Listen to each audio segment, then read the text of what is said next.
So the September 5th, 2024 Public Safety and Emergency Management Committee meeting is now called to order. And the first item on the, let it be known that all three committee members are here tonight. And first order of business on the agenda is the approval of the June meeting minutes. Do I have a motion? Motion by Deputy Mayor Steinmetz and second by Councilmember Grace Matsui. Any discussion? All in favor? Aye. Aye. Great. So the next exciting segment here of our agenda is the introduction of our new chief, Ted Bowe. We are so happy to have you on board. And we have a special swearing in later in the formal business meeting tonight, so looking forward to that. And so I'm just going to hand the baton over to you, Chief. Take it away. Sounds good. We can't get slides. I assume this is the clicker. Get the slides up.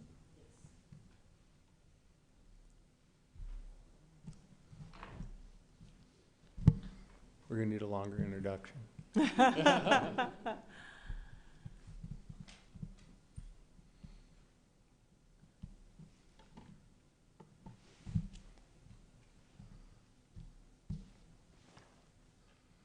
Well, while we're working on that, I can go ahead and do the introduction part because I know who I am. I don't need a slide for that. Okay. Good morning, Ted Bowe. I know you guys have all met me, but I figured this was an opportunity to just kind of introduce the community a little bit to who I am and a little bit of my background, how I get to be here, just so everybody has the same information. So one of the things you'll see on my first slide is before I really start talking about who I am as a police officer, I like to actually talk about who I am as a human being. I think it's a disservice we do to those that wear uniforms, that we stereotype them exclusively based on the uniform. So a little bit about me. I grew up in Wisconsin. I moved here in middle school, went to Sacagawea and Federal Way High School, where I spent most of my youth.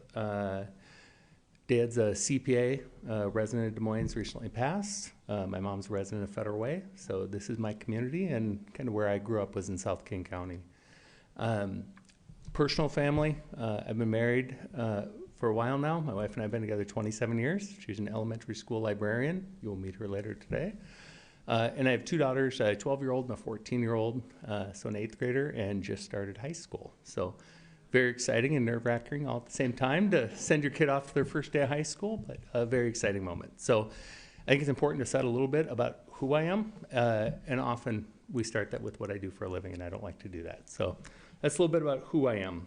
A little bit about my educational background. I mentioned I went to school in Federal Way. Then I went to the University of Washington. I feel cougar jokes are fair game in all public settings, so I will warn you guys, you will hear those repeatedly. After the University of Washington, got a bachelor's in business administration, went on to the Naval Postgraduate School and got a master's degree in Homeland Security. And I'm a graduate of the National Academy, so class 284 of the National Academy for the FBI's National Academy, which is a federal leadership school that less than 1% of all law enforcement officers get the opportunity to go to. So it's a very special privilege. Actually, Chief Cooey is also a graduate of National Academy. Pretty rare to have 2 members of your leadership team that have National Academy certification. So very cool. Almost got slide 1. There we go. Thank you very much.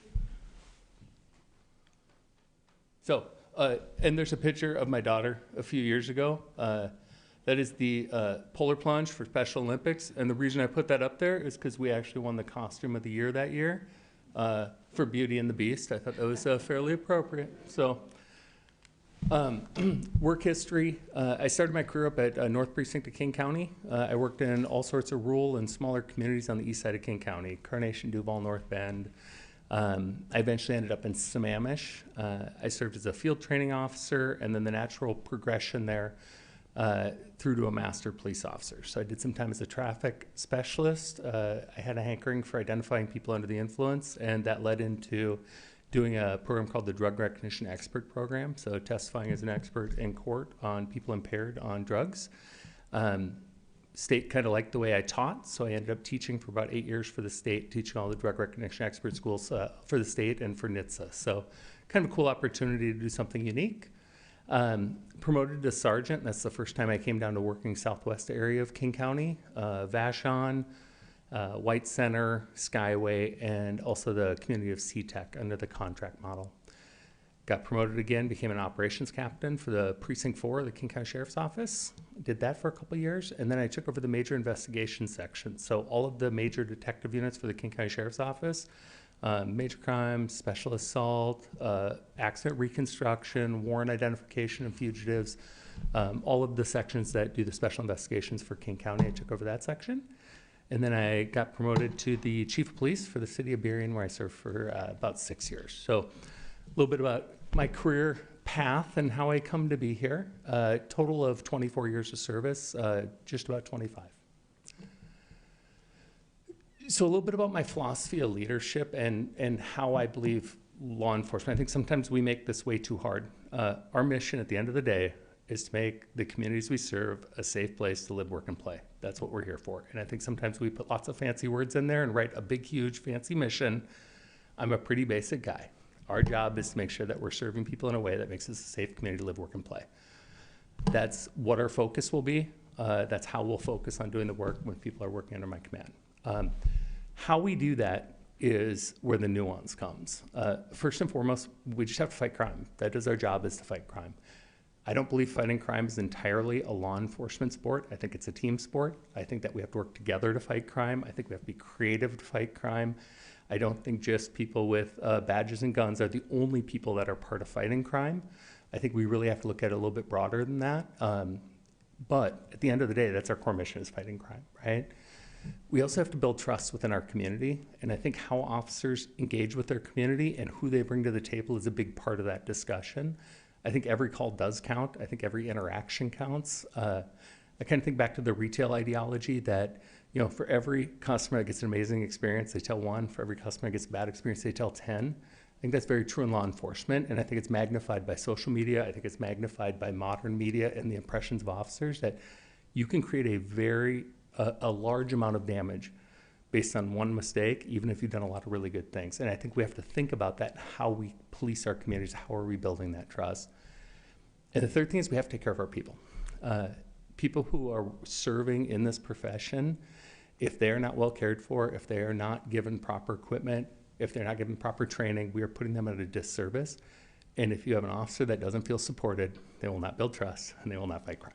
These things all have to work together. So you'll find that I focus on that, how to make us a safe place to live, work, and play, by looking at all three of those things in some sort of a balance. The three-legged stool, however we want to say it, but it's some sort of a balance of those things where you can't pull one out of the stool and have the stool stand up. So that's a little bit about me, where I come from, and a little bit about what you can expect as far as the way I think of my ideologies when it comes to serving the community of Des Moines. So there you go. That's a little bit about me. Next thing we're going to do is talk a little bit about one of those pieces as far as how law enforcement is more than just a uniform, but sometimes it's all the things that come together to supporting the uniform and how we respond and how we serve our community.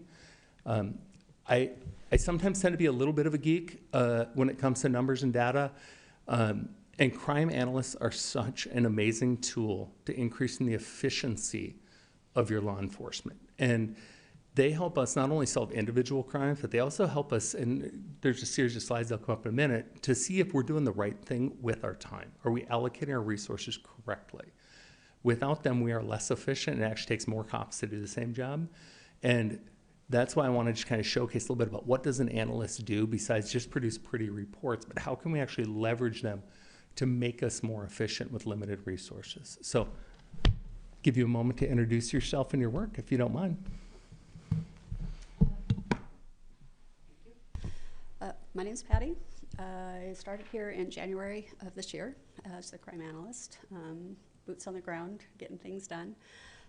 20 years with the high-intensity drug trafficking area program. I started there as a data compiler, and I ended my career there as their lead criminal intelligence specialist.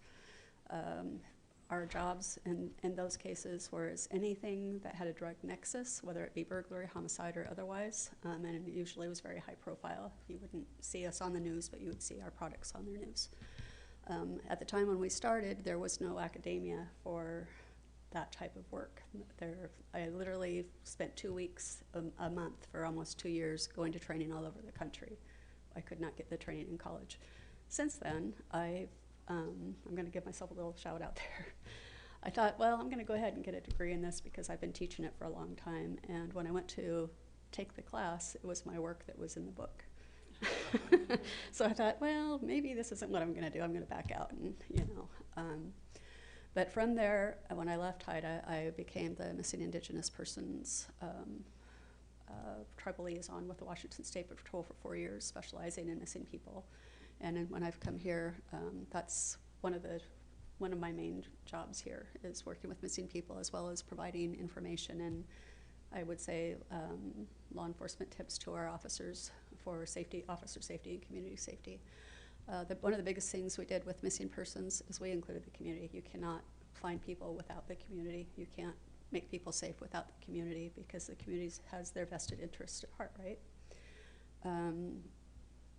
I would say that most of my stuff that I do is customer service oriented, working with the community directly, working with the families, and one of the biggest things that's a benefit for is to end the generational trauma.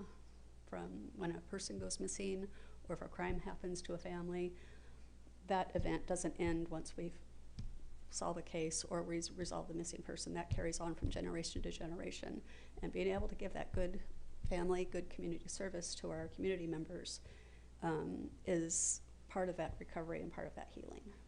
And so I am able to take the time with the families, talk to them a little bit, share, find out what they're looking for, try and find resources. We do resources with our community groups here. We had one young man, he'd been missing 4 different times, and from the time he was 11, and he overdosed at 12. And we were able to help with the family to get them into resources and services. Last I heard, he's still within a mental health facility of children's. So these type of things are really important for our support for the community, but also the community supporting us so that we can help find people and solve crimes or solve things such as missing people, which is not a crime, but it is something that very much affects our area. And I'm available for any questions anytime you got them. I have one right now. Yes. So crime analyst, when we have talked in the past, I think we called it data-driven or statistic-driven enforcement, or do you focus on the areas where we get the data for the highest amount of incidents or cases or something? So could you talk about that? Is that part of what you would do, is be compiling data for the department? On the presentation we have here in a few minutes, I will have a map to show. I thought, well, it didn't look like you had talked about those, but you asked for questions. Yeah, no, absolutely. No, so one of the things that I do, I map all of the calls for service. So I think in previous we talk about our sources of information come from our reporting program, which is Spillman, and Valleycom, which is our calls for service. Spillman is our actual cases, and calls for services comes from Valleycom. So I take that information and I put into Google Earth Pro. It's something that's available online and a free service. We take that information, put it in, and I can do an overlay. It's like a layered program, so I can show where our calls of service are, where our officers are pulling people over. There you go. Somebody's quick. He's following me. Very good. So the purple here, this is, that's the wrong one. That's actually January through July. Okay. The purple is everywhere where there's been a proactive stop, where our officers have made a stop, had made contact with people. You can see it's pretty well distributed throughout the city, but that again, that's January through July, not just July. On here, the little triangles is where we've had, they've actually found casings, and then the little, it's kind of hard to see, but there's circles where people, or actual shots fired where there was damage. But if you see the little yellow houses, those are all places where the community is calling in and saying, we're hearing gunshots. So you can see the reflection of where our officers are, where the calls are coming in, and where the actual casings and the damage from shots are being fired. Okay, so I also have pulled out our stolen vehicles versus our recovered vehicles. The green, you can see where our vehicles are recovered. One thing that I found really interesting is we think about stolen cars as the old school, the chop shops, making the money, and that's not what's happening here. Our stolen cars are pretty much for transportation purposes.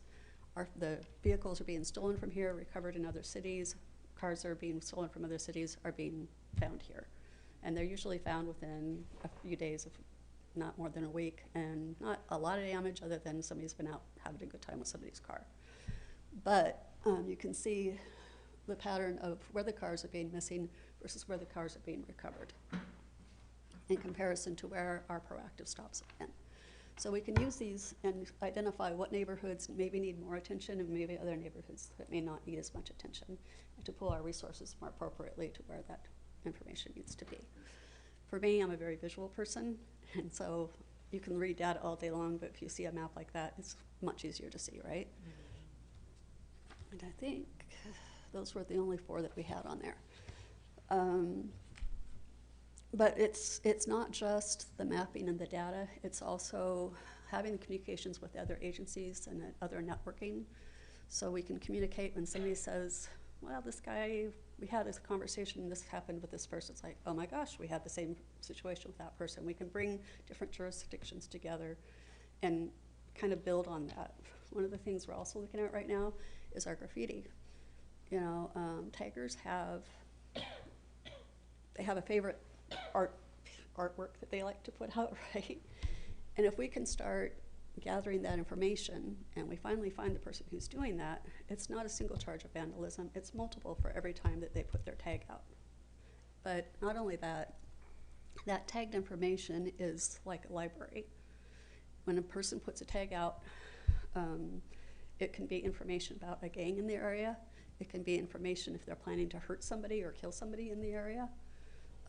It can be information of somebody who had already passed away in the area. There's a lot of information that's held in the graffiti that I would not normally have known had I not talked to other analysts and other strategic people. So this is just kind of part of my job. One of the presentations I had a coat rack with lots of hats on it. I just keep swinging hats around. But I also, when I first came here, a case was going to trial that I actually worked on when I was in HIDA as our analyst. So it was interesting to see that whole circle come back around. So it was a homicide case that we had done. I had done the phone tolls on that. So the phone toll data, if you think about data and you think about your heartbeat, when you're having a good day, your heartbeat's going like this. If something happens, you go like this. And then when it calms down, you go like this again, right? The same thing with the data. When everything's going good, it's a nice streamline, but when something happens, you can tell by the maps. You can start looking into those locations to find out what happened in that area. That's kind of what I do to try and bring that information and work with the officers and work with other jurisdictions as well. Yeah?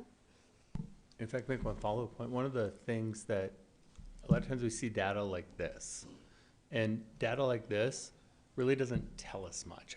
All this tells me is that July's a busy month. But that's what we're capturing from this, and some other month a year is not as busy, but it doesn't give us a lot to go on as far as what are we doing about it, how might we impact that trend, what are things that we can do in reaction.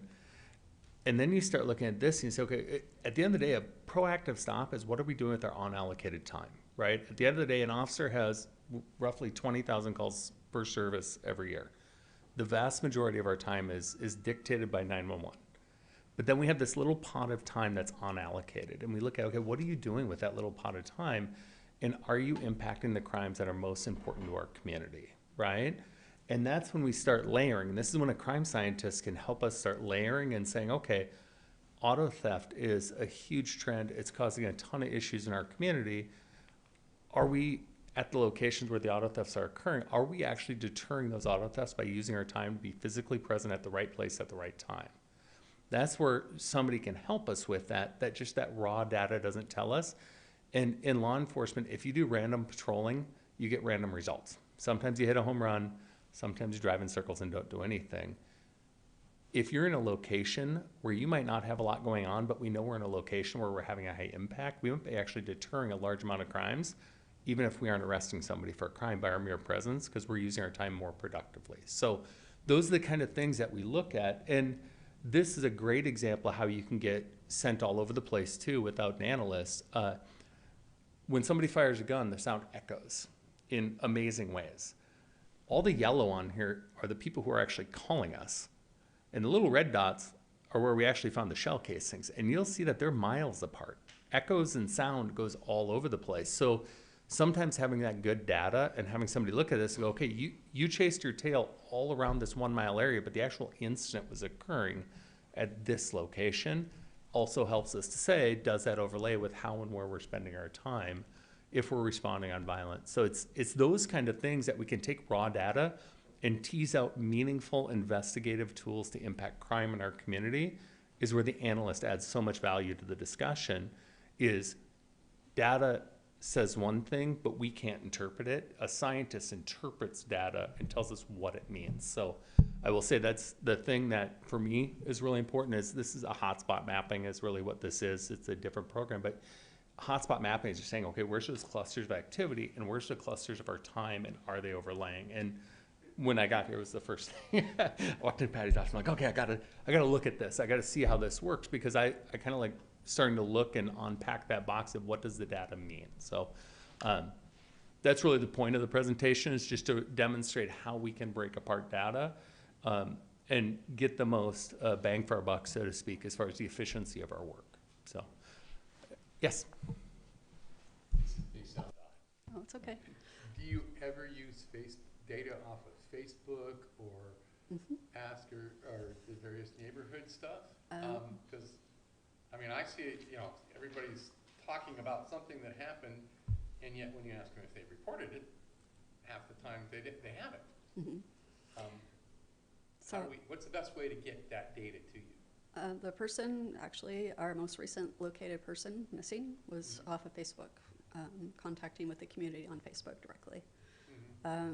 But I do open source, anything that's available on the internet, anything that's, if you Google a person's name, it pops up. And what about shots fired? I just heard shots fired at, 14th Place and 16th Avenue. So most recently, I had a ring incident reported where somebody had a person steal a parcel off their porch. And I got that out all to I don't think the person ever actually called it in and reported it, but we were able to take those photos and take that information and send it out to our patrols. It had a picture of the vehicle and a person that had taken it. So it was probably within 2 minutes, 3 minutes after that came out, I sent that out to the patrols. Any source of communication that I can get, I will use. One of our missing persons today, I found a list of all of their previous emails. I emailed all of his locations. He didn't respond.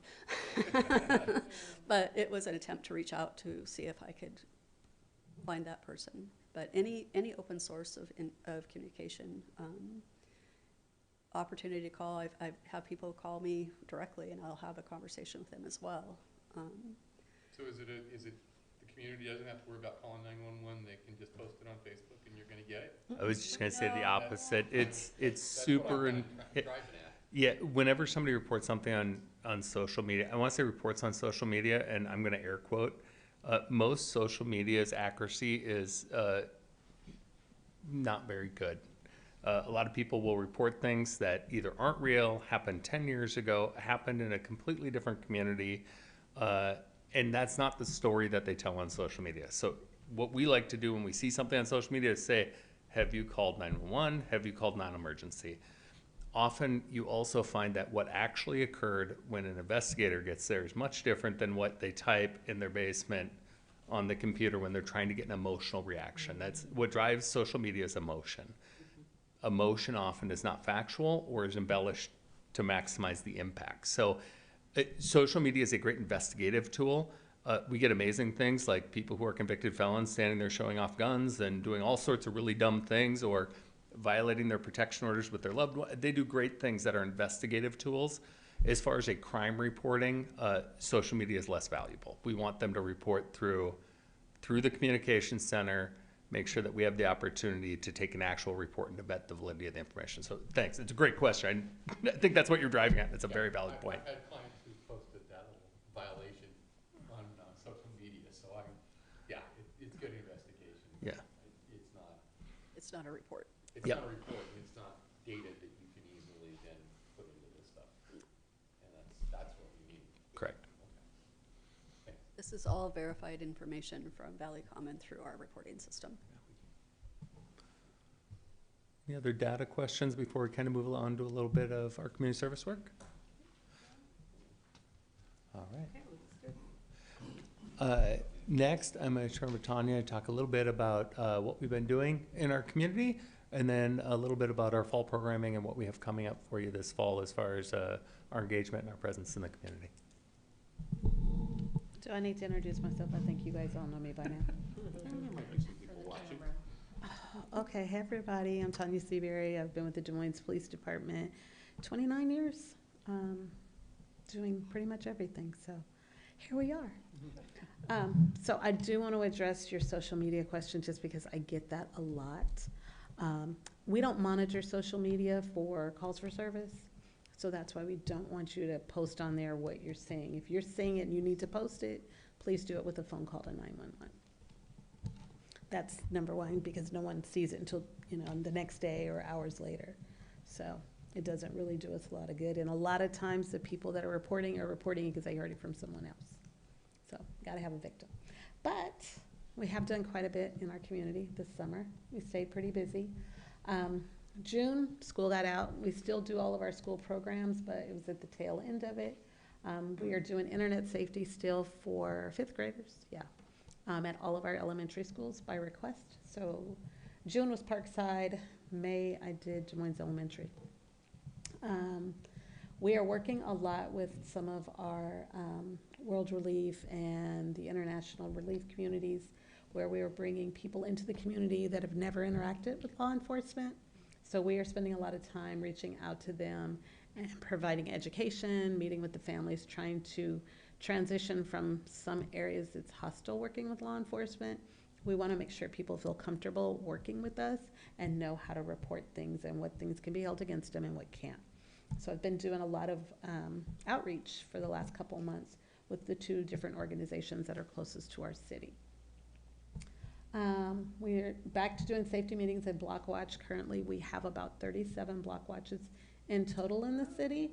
I'm not going to say all 37 are super active, but we also don't require that. We only ask that they come together, have their meeting, learn how to report things, what to report, how to get to know your neighbors, and then we leave it up to them on how they would like to work their group. Some of them meet regularly, some of them never meet again. We do captains and coordinator meetings a few times a year, and that's kind of what we require. So some of them are way more active, some of them are a lot larger, some are small, but we do have them here in our city. We're teaching self-defense class to women. We're also doing seniors and youth. So we had a bunch of classes at the beginning of the summer, and we're picking them back up in September. So we have some classes in September and October. The city as a whole participated in the Olympic torch run, and we have a cool picture somewhere up there with a lot of our participants. And then we are also always a part of the 4th of July celebration and working with the city to make sure that that works.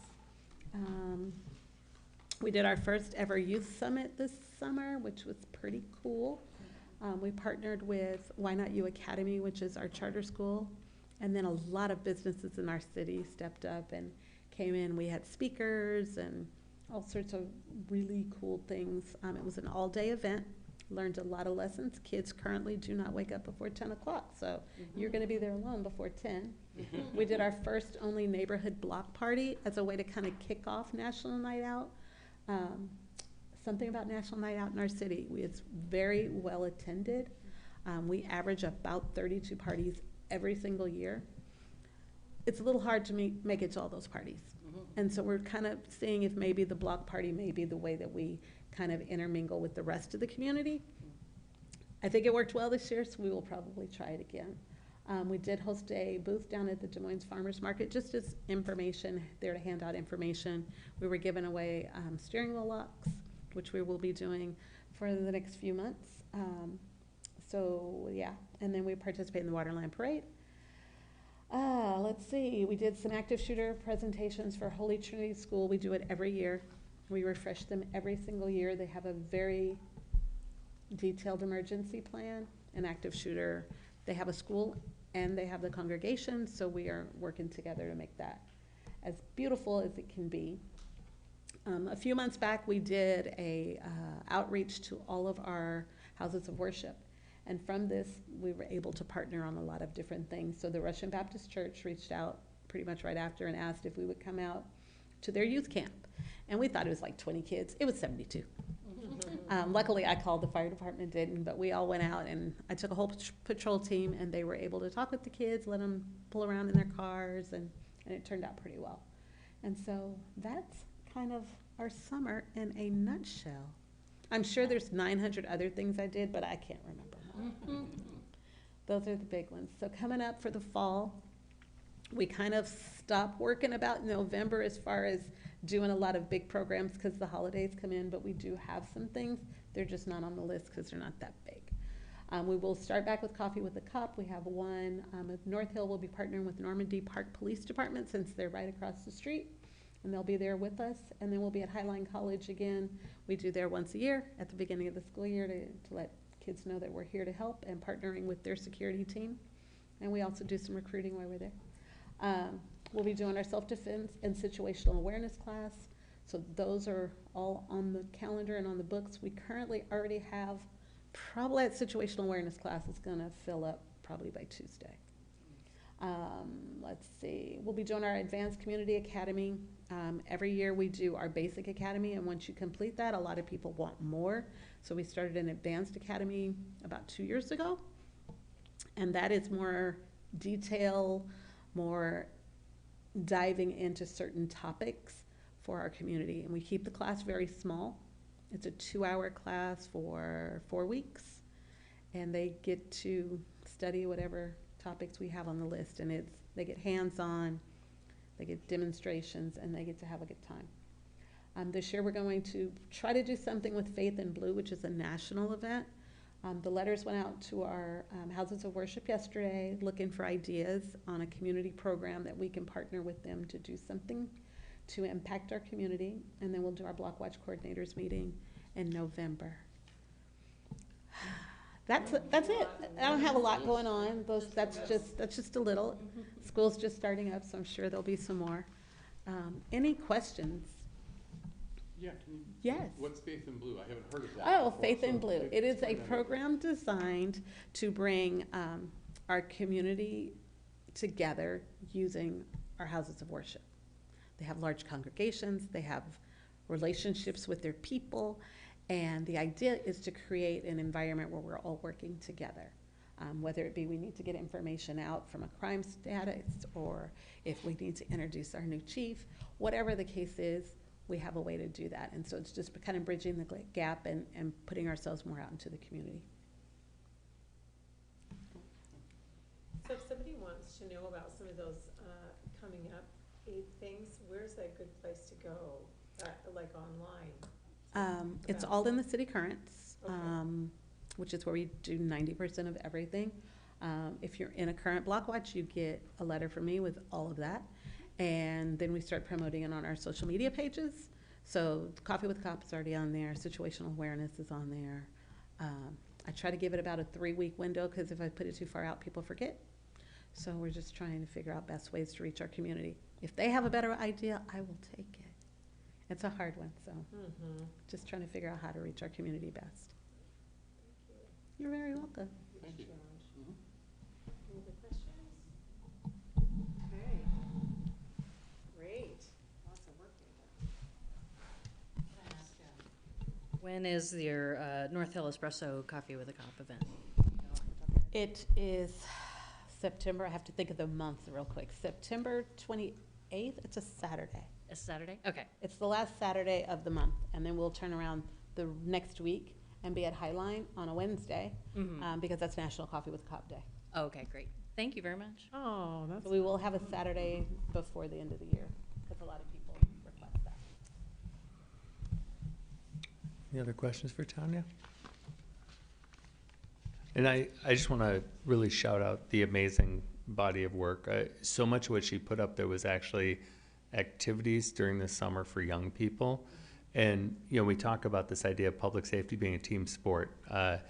The reality is young people who are engaged and healthy activities or not engaged in unhealthy activities. And I think that's one thing that a lot of this represents is when you're with us, when you're with church, when you're with family, these are places where, generally speaking, you're not up to the things that are causing crime, causing havoc in our community, and for the individual, damaging that person's life. So I think it's a great opportunity to really showcase what that work is, which is preventative work, not just in the community relationship, but also in that young person is stable and safe in that moment in time. A lot of her work is make sure they have food in that moment in time, making sure those things that sometimes schools provide that aren't available during the summer structure-wise become available to young people. So I think there's really a shout out to that is directly responsible for reducing crime in our community, and I just shout out to your great work. Thank you.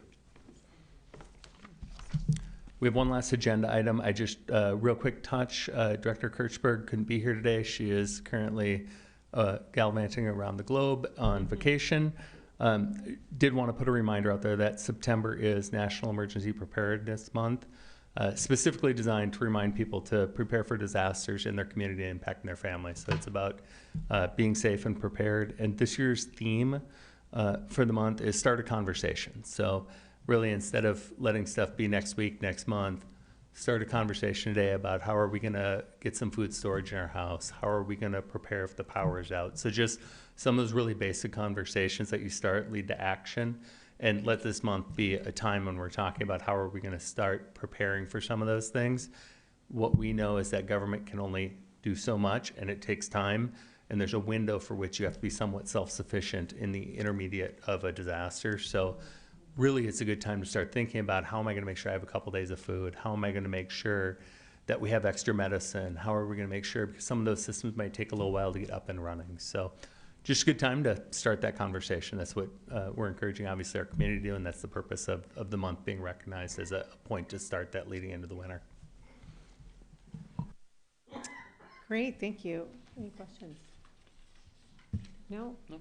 Wow, great briefing. Thank you for the information and taking the time to prepare. So nice to hear a little bit more about you. So great. If there isn't anything else, I think we'll motion to adjourn. So moved.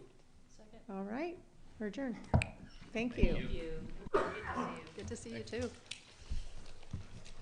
you too.